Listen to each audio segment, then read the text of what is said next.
The Prime Minister is reportedly set to capitulate to the EU over fishing to strike a defence pact.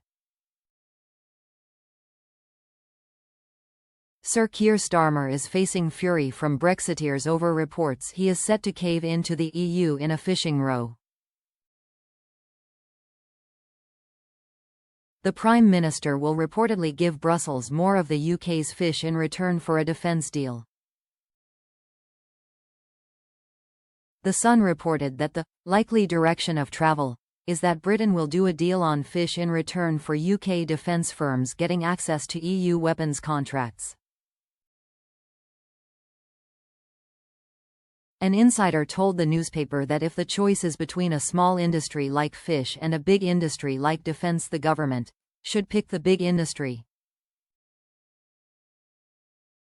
Brexiteer Jacob Rees-Mogg said, "The EU ought to stop carping and pay us for defence, while the government must not flounder by betraying our fishermen again."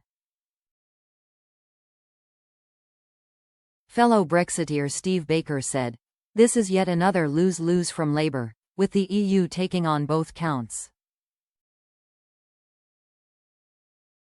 Our defence capacity is a substantial prize for Europe, so we wouldn't be giving up fish for them to take it."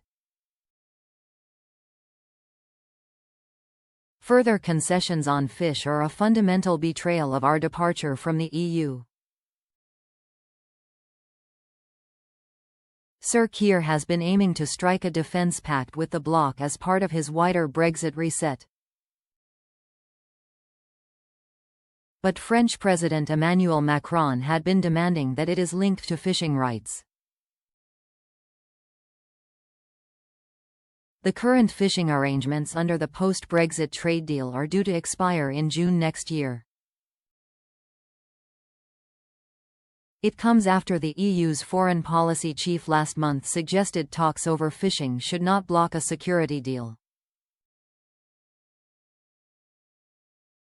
Former Estonian Prime Minister Kaja Kallas said, "I am actually surprised at how important the fish are, considering the security situation."